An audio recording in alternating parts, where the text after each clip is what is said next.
Semana pasada iniciamos el estudio acerca de Navidad, de significado, después fue reforzado a través el, el video que se mandó, donde pudimos reforzar y recordar tantas cosas, pero siempre a mí lo que más me queda es que Jesús es luz y Jesús está con nosotros. Vamos a empezar hoy día con la lectura de Lucas 2. Vamos a comenzar con Lucas 2,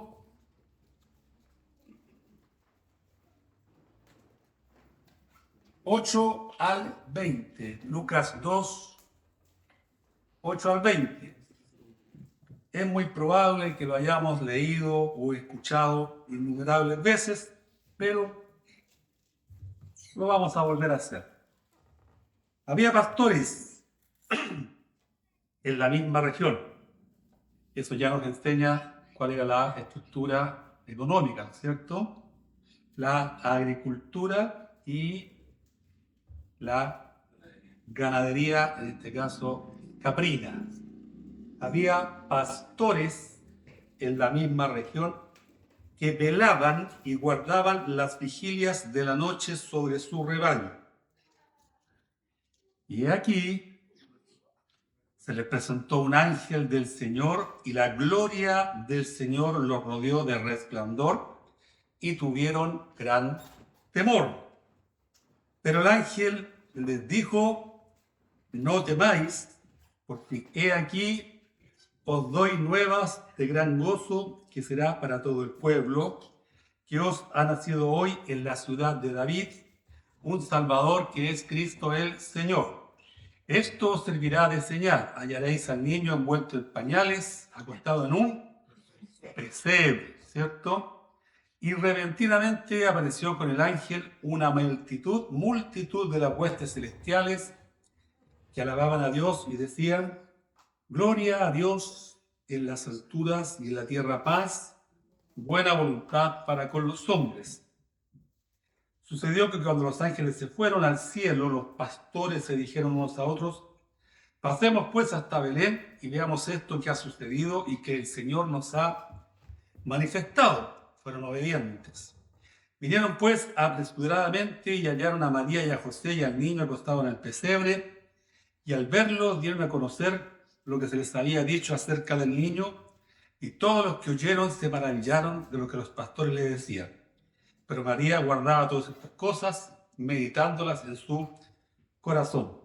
Y volvieron los pastores, glorificando y alabando a Dios por todas las cosas que habían oído y visto, como se les había dicho. Muy bien.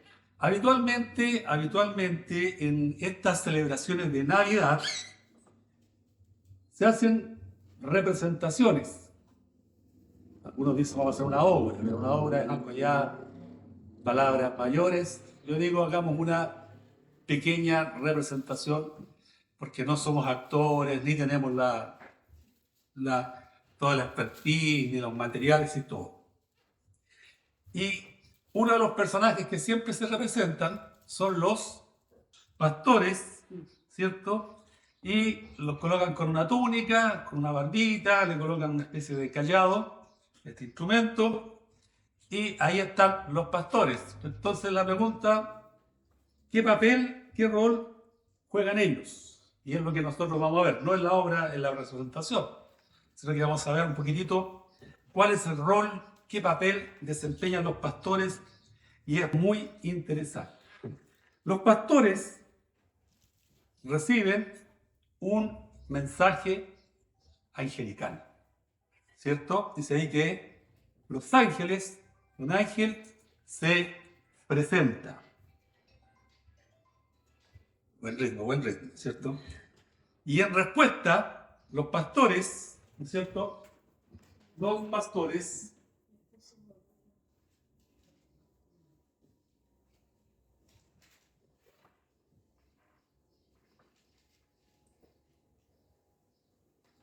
escucharon. Claro, al principio ellos acá nos dicen que su primera reacción fue de temor, porque claro, estaban viendo algo que no es habitual.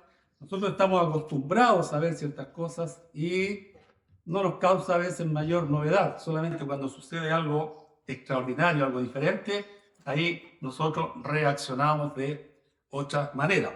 Y claro, los pastores, cuando se les presenta el ángel con toda su gloria, ¿cierto? Su primera reacción fue de temor, de ¿qué es esto? Al temor a lo desconocido. Es una reacción totalmente normal para un ser humano. El ángel, al igual como lo va a hacer Jesús muchas veces, ¿cierto? La expresión es, no temáis, no temáis. Y ellos, ¿qué es lo que van a hacer? Van a, como dice la palabra, escuchar muy bien, escucharon muy bien. Y aquí dice, os doy nuevas de gran gozo, les voy a anunciar algo. No les dice, ustedes van a ver algo extraordinario, voy a hacer un desaparecer, voy a hacer aparecer, o en un 2x3 los vamos a llevar. No, entonces les voy a dar una noticia de gran gozo. Y ellos, ¿qué es lo que hacen? Escucharon muy bien y después de escucharlo, llevan la noticia a otro lado. ¿Escucharon? Y después llevaron la noticia. Llevaron la noticia. Y para eso tuvieron que vencer sus miedos. Pero lo importante es que ellos escucharon bien y llevaron la noticia. Y eso, si ustedes lo podemos parafrasear, hasta el día de hoy se sigue realizando. Porque nosotros seguimos escuchando el mensaje del Señor, que es uno solo, que no ha cambiado, y es arrepiéntense, ¿cierto? El reino de los cielos se ha acercado y Dios viene a buscar al hombre.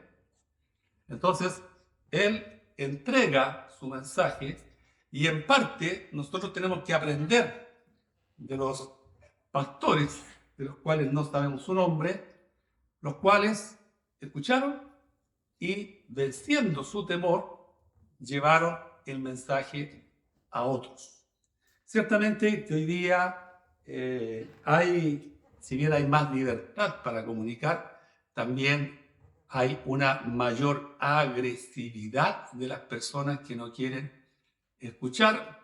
Y así como años atrás apedreaban a los hermanos, en los años 1920, 30, 40, los apedreaban.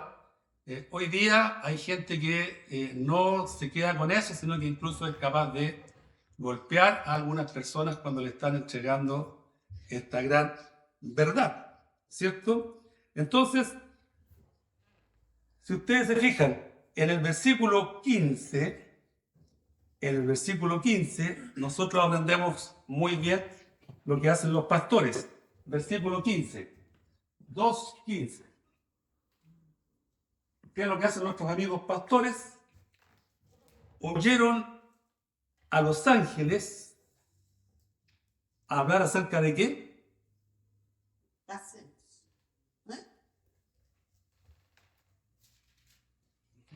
¿Qué mensaje traía el ángel? ¿Qué versículo? Ha nacido un niño, es el Salvador del mundo, ¿no es cierto? Es Cristo. El mensaje técnicamente está en el versículo 11.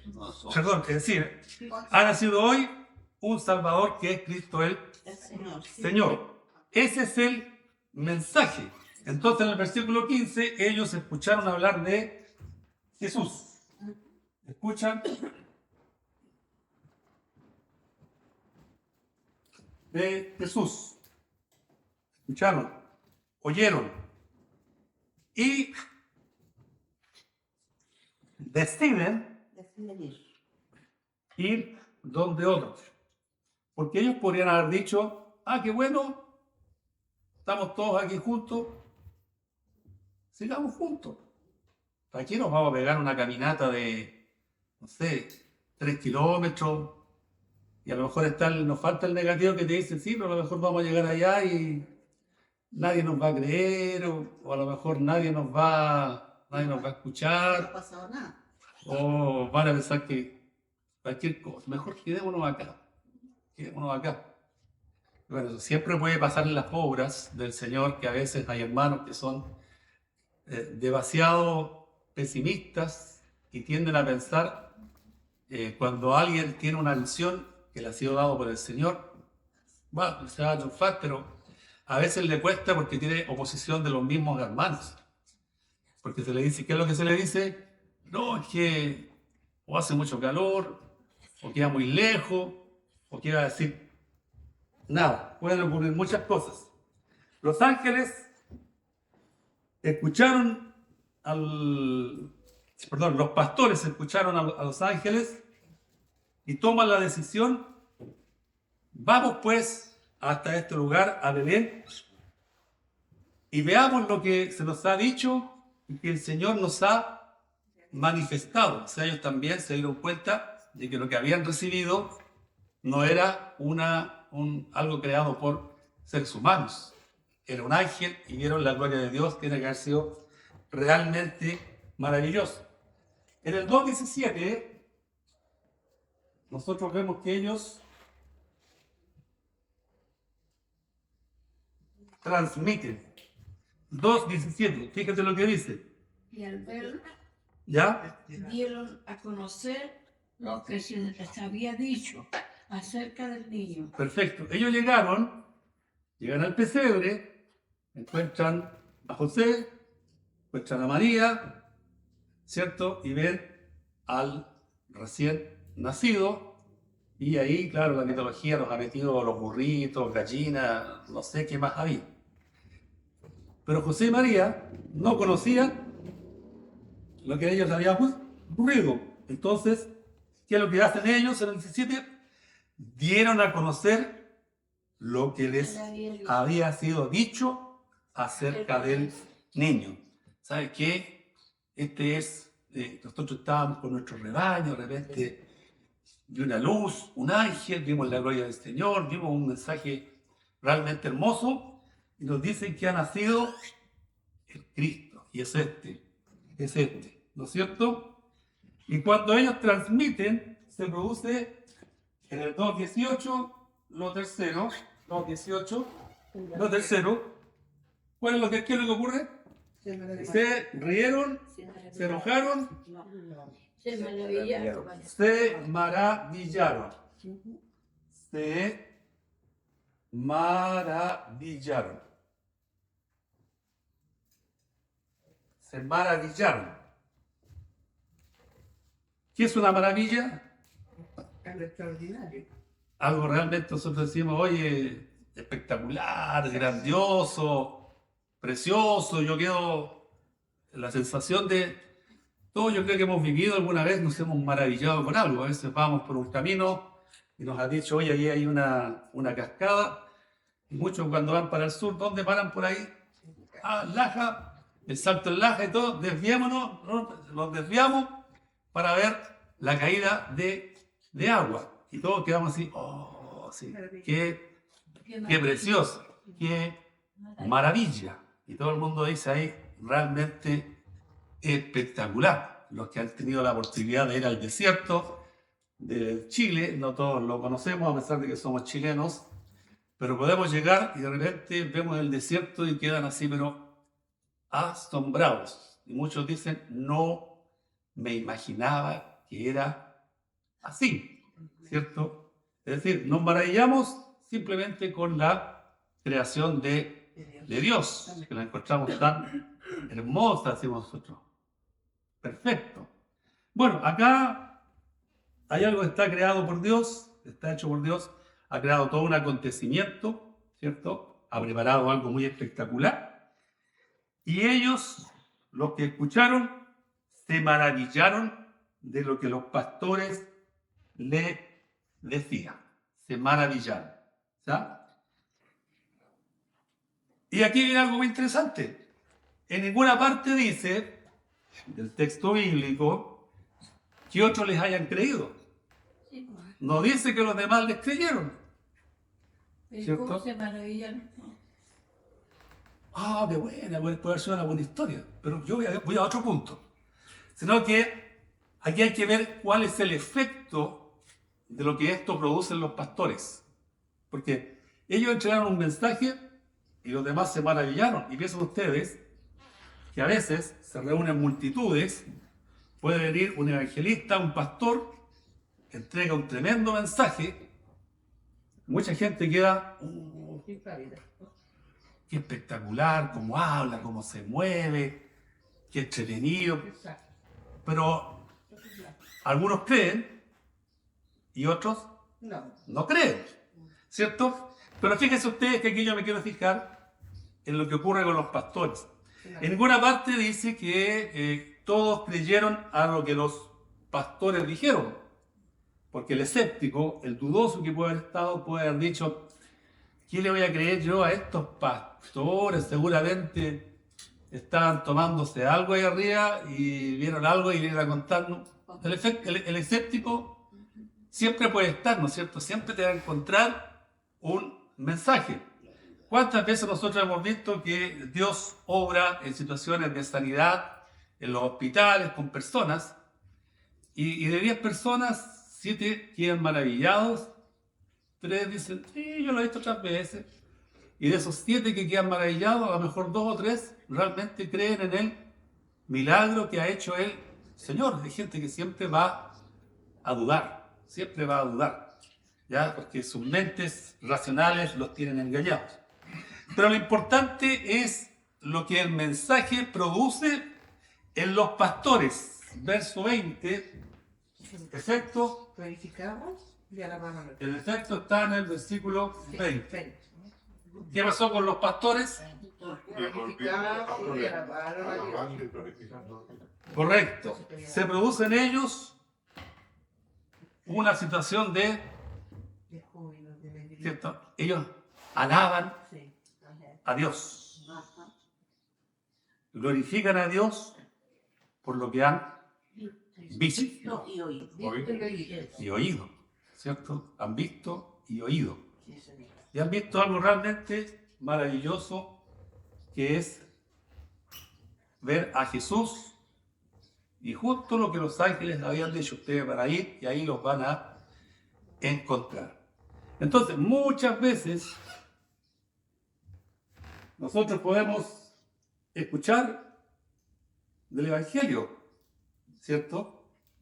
Pero no todos llevan la noticia, ¿cierto? El ideal sería que quien escucha lleva la noticia, ¿cierto? Que escuchemos de Jesús, porque a veces lamentablemente hay lugares, pseudo congregaciones donde se habla de cualquier cosa menos de Jesús. Hay que transmitir la verdad de Jesús. Si se maravillan, espectacular, bien, pero si no, nosotros fuimos obedientes porque entregamos el mensaje, pero a nosotros nos va a quedar el efecto de que fuimos obedientes al Señor y nos maravillamos de lo que el Señor ha realizado, lo glorificamos. Muy bien. Ahora, ¿qué es lo que dice Romanos 10:17? Búsquenlo, por favor. ¿Qué es lo que dice Romanos 10:17? Y usted dice que. Dice que. Y dice así, la fe es por el ver y ver, ¿no? Por el oír. Por el oír. Ahí está. La fe es por el Oír. oír. ¿Oír qué cosa? La palabra de Dios. La palabra de Dios. Y aquí nosotros aprendemos que los pastores escucharon la palabra, o sea, el mensaje que se les dio, que era que ha nacido un niño, y ellos fueron y transmitieron a otros. Entonces, constantemente la iglesia tiene que estar en este concepto de entregar la palabra de Dios. De hecho, una iglesia que no entrega la palabra de Dios, uno podría preguntarse, bueno, entonces, ¿para qué está esta iglesia? ¿cierto? Si no, nos transformamos en un club social, hermanos traían quiquito, bebía y nos juntábamos a conversar de distintas cosas. A lo mejor la primera semana, un buen número, y de a poco la gente empezaría a no venir. ¿Por qué? Porque nosotros necesitamos estar constantemente escuchando ¿qué cosa?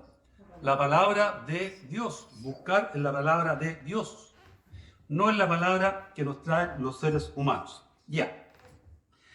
Después, la reacción de María, la reacción de María. Vamos a dejar ahí a los pastores. Vamos a ver ahora la reacción de María. La traicionera. La reacción de María.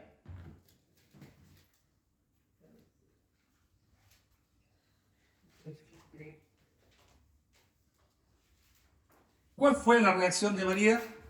Ahí dice que María guardaba todas estas cosas, meditándolas en su corazón.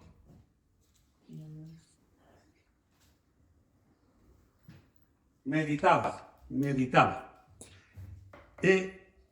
El texto griego que se ocupó y que se ha traducido por meditaba, está diciéndonos que es como poner en contexto, conectar con algo. En otras palabras, ella escuchaba seguramente y analizaba.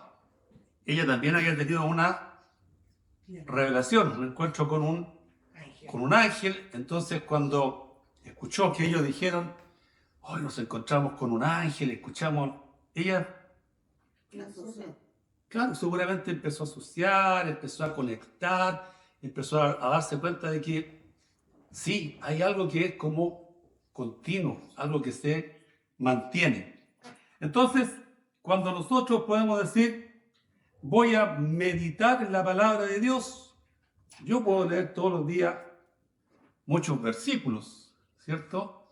Y ustedes a veces pueden leer un simple versículo y en ese versículo pueden estar, como diríamos nosotros, lo estoy masticando, le podemos dar vueltas y nos podemos ir a veces largo rato repensando en ese texto.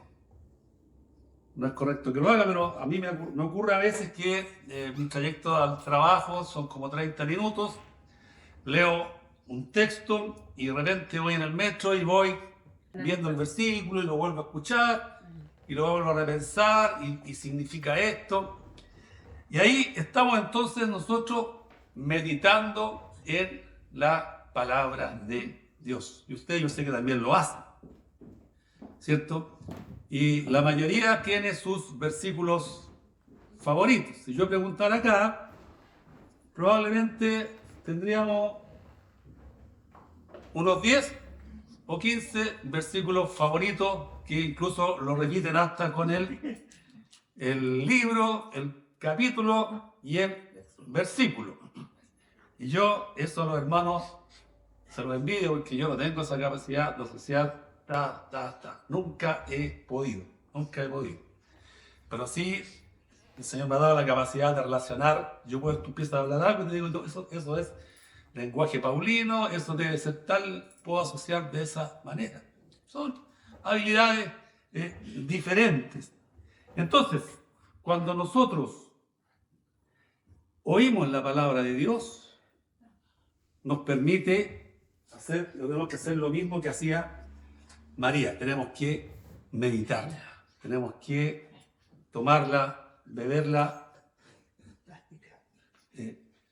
lentamente, ¿cierto? Nosotros cuando a veces nos ofrecen un vasito con algo, como el que tengo acá ya, tengo jugo por si acaso. Ya poquito. Claro, tomármelo un sorbo, nosotros decimos, no tiene mucho sentido porque tú no lo saboreas, no lo tienes en el paladar. No voy a decir como dice el otro chiste, un majal, ¿cierto? Porque todos los chilenos sabemos que eso tiene otro significado, porque ya tiene otro significado. Cuando el hombre está sin Cristo, está, en otras palabras, enemistado ¿con quién? Con Dios. Y Dios quiere tener una relación con los hombres. Y por eso, ¿a quién manda el mundo? A Jesús. Y con Jesús nosotros encontramos la paz con Dios. Y van a ocurrir muchas cosas. Pero yo voy a estar tranquilo en este mundo. ¿Por qué? Porque tengo paz con Dios. ¿Cierto? Y los pecadores con Jesús pueden reconciliarse con Dios.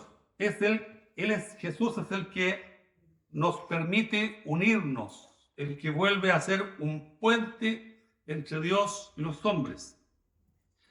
Siempre recuerden que entre Dios y los hombres que no conocen a Cristo hay un abismo de separación que se llama pecado, ¿cierto? Y por más que el hombre intente pasar de un lado a otro, ¿cierto? No puede. Y algunos dicen, yo lo voy a lograr, y saltan desesperados, no pueden, cae. El hombre no lo logra así. Una de las bienaventuranzas, que está ahí en Mateo 5:9, dice, bienaventurados los pacificadores, ¿cierto? ¿Cuál va a ser la recompensa? Porque ellos verán a Dios. Entonces, ¿quién es el pacificador? El pacificador, en este caso, es, por ejemplo, un evangelista, un misionero. En otras palabras, cualquiera que está entregando el mensaje del evangelio es un pacificador, porque ¿qué es lo que está haciendo? Buscar la paz entre el hombre y Dios, la reconciliación entre el hombre y Dios. Entonces el mensaje dice ahí, y en la tierra paz, sería el ideal, ¿no es cierto? Porque nosotros lamentablemente, como estamos en un mundo que está dominado por otras cosas, siempre andamos a la defensiva. Vamos a la feria y nos dicen 1 kilo y muchas veces tenemos la duda de si será 1 kilo o no es 1 kilo. Pero cuando sabemos que el que vende es un cristiano, ¿qué les pasa a ustedes? Yo le compro tranquilo, porque sé que el hermano no está dispuesto a robar, no está dispuesto a robar.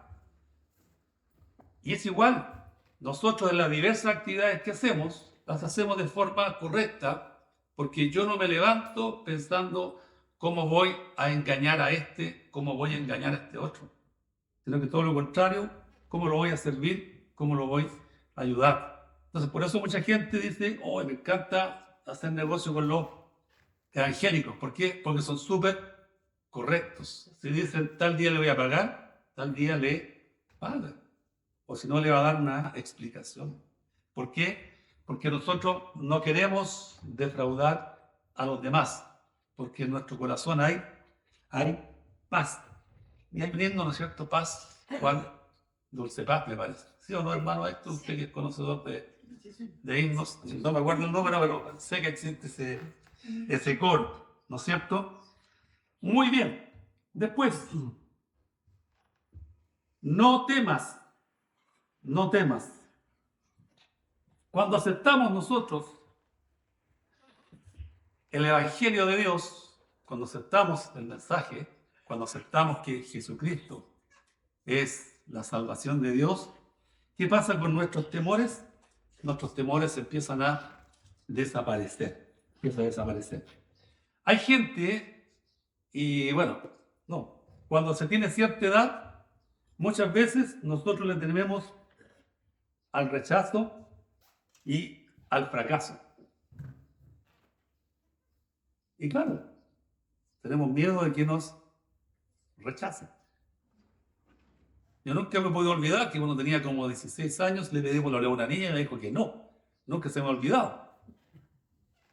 Pregúntenme cómo se llamaba. No me acuerdo a esta altura de la vida. Pero tengo muy grabado que me dijo que no. Y eso, claro, me produjo a mí una situación, una descompensación tremenda para la edad que tenía. ¿Cierto? Pero muchas veces en la vida, cuando somos jóvenes, tenemos miedo a qué, al temor y al fracaso.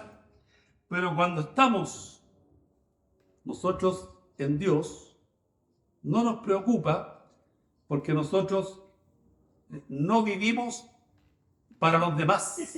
¿Para quién vivimos? ¿Para quién vive usted? Para el Señor.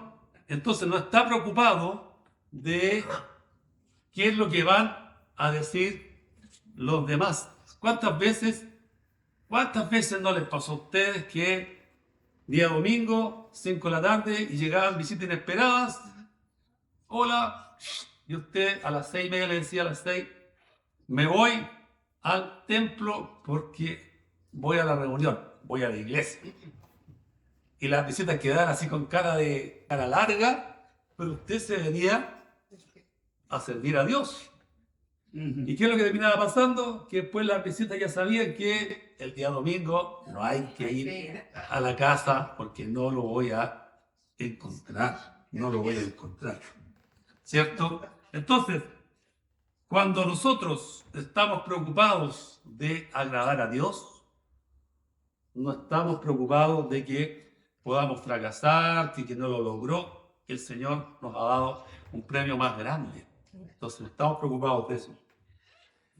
Tenemos a veces miedo al futuro y a las circunstancias. Tenemos miedo al futuro y a las circunstancias. Yo converso con colegas más jóvenes, les pregunto, les digo yo, ¿qué edad tienes tú? Cumplí 50. Ah, debes estar preocupado, le digo yo. Y yo sé por qué, porque también pasé ese temor, les digo yo. Porque claro, tú piensas que, ¿qué pasa si me echan de la pega? Tengo los dos hijos, tengo que pagarle los estudios. Y viven preocupados de eso, ¿cierto? Y viven preocupados de eso. Y es un temor que existe, ¿ya? Es un temor que existe. El viernes conversé con un hermano, le pregunto, ¿qué edad cumpliste? 61 años. ¿Tú estás trabajando? No, hace un año me despidieron, pero créeme que hace un año no nos ha faltado nada con mi esposa y mi familia. El Señor nos ha sostenido de una manera que no tiene explicación. Pero usted tranquilo, me dice. Mi futuro está en las manos de Dios. Mi futuro está en las manos de Dios. ¿Cierto? Y las circunstancias de lo que pasen, deben pasar tantas cosas. Pero si yo digo yo soy cristiano y estoy creyendo en el Señor Jesús, las circunstancias no me tienen que afectar. ¿Cierto? Jesús, ahí dijo en Juan 14:1, ya me estoy contradiciendo, no me sé ningún versículo, pero no me estoy contradiciendo, es que ese me quedó muy marcado cuando lo estudiamos en la pandemia. Juan ahí dice, no se turbe vuestro corazón, creéis en Dios, creed también en mí.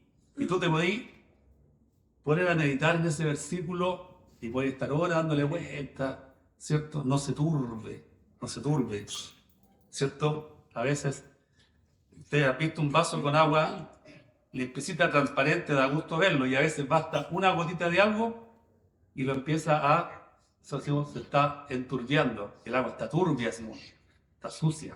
No, con el Señor Jesús, nuestro vaso, nuestra copa tiene que estar impecable, pero no nos va a pasar nada. En ese momento. Y sabemos que Él tiene el control de todo, tenemos que tener esa confianza. Descansa en Jesús. Cuesta, pero yo sé que si preguntara testimonios, me encontraría fácil. Por lo menos, aquí cuántos somos hoy día, somos como 25, yo creo como con 50 testimonios que nos dirían, hermanos, estoy confiando en el Señor Jesús. Amén. Todos y cada uno. ¿Y saben por qué? Porque nosotros sabemos que inevitablemente vamos a morir algún día. A mí el otro día me lo recordó una persona que vendía seguros. Vamos a morir algún día, me decía. Y empezó a hablarme de horizontes, de inversión, esas cosas. Cierto, vamos a morir algún día. La diferencia está en que usted y yo sabemos dónde vamos. Amén. Y sabemos quién nos está esperando. Sí, sería. ¿Cierto? Y sabemos quién nos está esperando. Tenemos esa certeza. Entonces, no le tenemos miedo a la muerte, porque sabremos que algún día vamos a resucitar con Él. Sí, señor. Y no lo digo yo. ¿Quién lo dice? Lo dice el Señor Jesús en su palabra. Usted me puede decir, ¿pero dónde dice eso? Si usted me dijera eso, yo diría, hermano, te falta leer. Hermano, te falta releer la palabra, estudiar, volver a ver todas las promesas que el Señor Jesús nos ha dado a cada uno de nosotros. Versículo 10 dice, el ángel les dijo, no temáis porque he aquí. Y es muy interesante esto, pues en algunas de las nuevas traducciones que se ha producido de la Biblia, nosotros estamos acostumbrados a la versión del 1960, imagínense una versión del siglo pasado, estamos acostumbrados a esa versión, con un español antiguo, que si nosotros hoy día lo ocupáramos, si le dijera a usted, le hablara de vosotros, ustedes me quedarían mirando ya como que se está españolizando el hermano Carlos, ¿ya? Pero vale que yo no hago eso, ¿eh? Yo no estoy españolizado. Algunos dicen que me sale tan bien el acento español, pero yo me río, ¿ya? Entonces, las nuevas versiones que se han traducido le han quitado un poquitito de el sentido que le daban los griegos. Y lo que los estudiosos nos dicen es que en el fondo estaban diciendo algo así como, no estéis temerosos, sean perceptivos, porque les estoy anunciando el Evangelio de Dios. Es decir, sean perceptivos.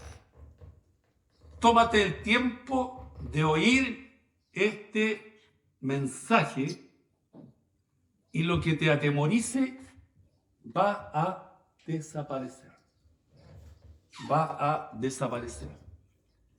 Más de alguna vez ustedes han visto algún niño perdido, a veces en un centro comercial, a veces en la playa, y se ve tan pequeñito, se ve tan, ¿no es cierto?, tan frágil, y lo que más nos impacta es su rostro, porque su cara se ve el temor. Está perdido. Y así es como Dios nos mira cuando estamos sin Cristo, ¿cierto? Nos ve y dice, así estás. Pero cuando ese niño encuentra a su padre o a su madre, ¿qué es lo que hace?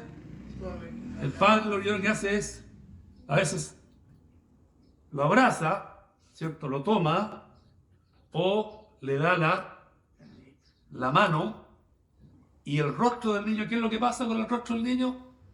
Cambia y se va ese temor, y en su rostro vemos seguridad, ¿cierto? Y vemos confianza, y empieza a sonreír porque va tomado de la mano. Entonces, cuando el ángel le dice, no temáis, porque he aquí, lo que les está diciendo es, sean perceptivos.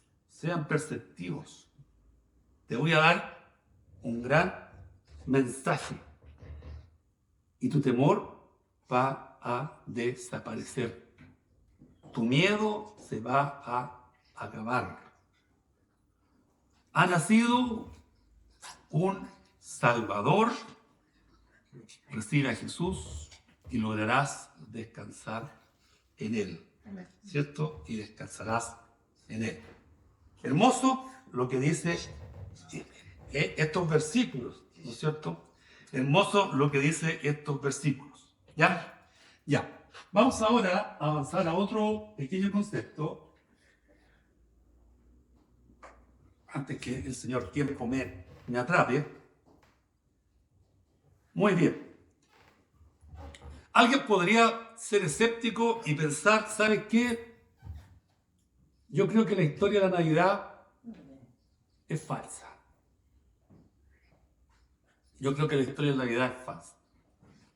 A lo mejor sí, en esa época nació un niño, pero como nacieron tantos niños nacieron en ese lugar. ¿Qué le diríamos nosotros? Bueno, sí, en realidad a lo mejor es falso, pero después Jesús llegó. ¿Y cómo llegó? ¿De dónde está? Se dan cuenta de que si nosotros aceptáramos que lo que se cuenta acá, lo que le ocurrió a José cuando quería dejar a María, el mensaje que recibió María cuando, ¿cierto? Se le dice que lo que van a hacer, lo que reciben los pastores, fuera absolutamente falso, significaría que todo lo que viene después sería también, claro, quedaría invalidado, sería falso. Es decir, ¿de dónde apareció Jesús entonces? ¿Ya? Y eso querría decir algo muy triste, porque nosotros recordamos la semana pasada que la Navidad nos recuerda que Dios es con nosotros y que la Navidad nos recuerda que Dios viene al mundo a salvarme. Y eso es la gracia de Dios. Pero si yo dijera, oye, la Navidad es falsa, querría decir que nada es verdad y que yo tendría que ver cómo me las voy a arreglar para poder salvarme. Y alguien podría decir, oye, pero ya tengo 70 años y a lo mejor me quedan, no sé, 5 años de vida, ¿qué voy a hacer? ¿Qué voy a hacer para poder recuperar todo este tiempo? Mejor hay una historia que siempre dan en televisión, que es un cuento de Charles Dickens, se llama Mr. Scrooge, la Navidad del señor Scrooge, ¿cierto? Que es un personaje que ya está bastante anciano, que es un tipo agrio, molesto, avaro, preocupado solamente del dinero. Y claro, lo visita la Navidad el fantasma pasado y le muestra cómo era con un niño, le muestra el presente, le muestra el futuro. Y el hombre cambia porque se le da la oportunidad de volver a vivir y se transforma en una persona, pero totalmente distinta. Y termina diciendo, y el señor Scrooge representaba el espíritu navideño. Parece que no han visto esa película, deberían verla. Pero al hombre ya le quedaban pocos años de vida. Y por más que intentara, simplemente era por esfuerzo personal. Entonces, si la Navidad fuera falsa, significaría que la gracia de Dios no existe. Y significaría que tendríamos que intentar ver cómo nos salvamos. Y eso sería realmente horrible, ¿ya? Entonces la Navidad es clave porque representa la primera venida de Cristo. La primera venida de Cristo a la tierra, y como ya tantas veces lo hemos dicho, viene como un niño indefenso, frágil, totalmente a lo que va a ser la segunda venida, donde va a venir como, ¿cierto? Va a venir como juez, ¿cierto? Va a venir como juez.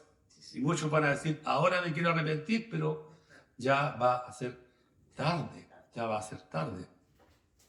Pedro dijo, la venida del Señor no tarda. Algunos les van a decir, oye, no importa, han pasado ya 2000 años.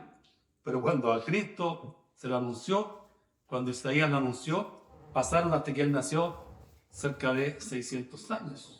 El Señor cumple sus promesas.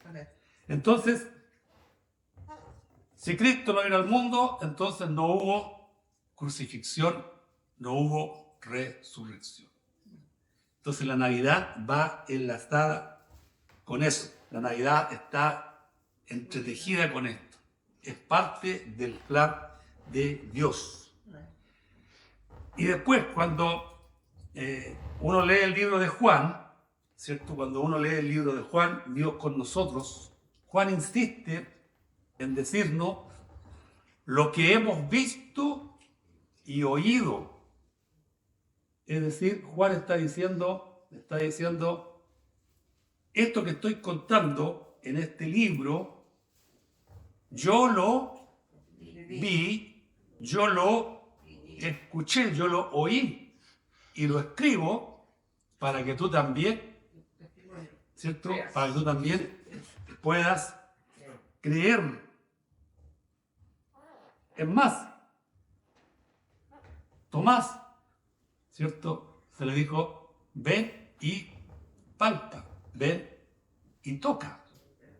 Y Tomás no lo hizo, ¿no es cierto? Pero en ese minuto, Tomás creyó y dijo, Señor mío y Dios mío, ¿cierto? Y nosotros, en un sentido, somos bienaventurados porque nosotros no hemos visto, no hemos oído, no hemos palpado, pero sí hemos creído por oír la palabra de Dios. Y la palabra de Dios pasan los años y sigue siendo el libro más vendido en el mundo y se publica y los hombres lo estudian y algunos lo tratan de desacreditar y algunos hablan de distintas obras. Nómbrenme 5 libros que haya escrito William Shakespeare. Claro, algunos me van a decir Romeo y Julieta, muy en uno. Después tengo a Hamlet con el famoso ser o no ser. Y ahí queda. Y ya la próxima 100 años más, ¿quién se va a acordar de William Shakespeare? Los más eruditos. Ya las nuevas generaciones, dígame 3 libros que haya escrito Pablo Neruda. Poema 20. Ya no lo conocen. Entonces los hombres son famosos un tiempo, escriben algo, pero el tiempo los lleva al olvido, no trascienden y solamente un par de eruditos los leen muy poquitito y muy poco los nombran. Pero la palabra de Dios, ahí está. Se lee, se medita y se cree en ella. ¿Ya? Navidad, entonces, significa puedo tener comunión con Dios. Navidad significa puedo tener comunión con Dios. Puedo tener una comunión personal, ¿cierto? Navidad significa una noticia que trae gran gozo a mi vida. Y para Jesús el gozo es muy importante. Va a ir al Evangelio de Juan. El Evangelio de Juan. Versículo, capítulo 16, 22. 16, 22. Jesús dice, también vosotros ahora tenéis tristeza, pero os volveré a ver y se gozará vuestro corazón y nadie os quitará vuestro gozo. Y tú puedes pensar, hoy en día en realidad tengo pena en mi vida. Bueno, aquí la palabra lo dice. Ahora tienes tristeza, pero te voy a ver y te vas a gozar y nadie te va a quitar ese gozo. Y después en Juan 17:13, pero ahora voy a ti y hablo esto en el mundo, para que tengan mi gozo cumplido en sí mismo. La Navidad es una noticia que nos da ¿cierto? Un profundo gozo. La alegría es temporal, pasajera. Yo me puedo estar alegre por algo y después puedo estar triste. El gozo es permanente. El gozo que el Señor nos da permanece. No se acaba a pesar de las circunstancias. ¿Cierto? Entonces, es una esperanza notable. Y por eso, en un par de días más, en Nochebuena, ¿no es cierto?, la noche del 24, si estamos reunidos en familia, y la mayoría de las familias cristianas, tenemos que leer la Escritura y orar dando gracias a Dios porque ha mandado o porque mandó a Jesucristo a nuestro mundo. Y si por ese motivo voy a estar acompañado por una o dos personas, también puedo leer la palabra y también puedo orar dando gracias a Dios por Jesucristo. Y si voy a estar sola o solo y el resto de los que me acompañan, nadie es creyente, bueno, no cuesta nada, ¿no es cierto? Quiero decir unas palabras, quiero leerles lo que ocurrió. Te tome ahí lo que acabamos de leer, Lucas 2, y lee eso. Hay una nueva de gran gozo. Y esta nueva de gran gozo a mí me ha traído mucha tranquilidad. Estoy en paz con Dios, soy feliz, tengo esperanza, tengo confianza. Entonces, ellos se pueden maravillar y usted va a alabar a Dios. Siempre tenemos la oportunidad de hacerlo.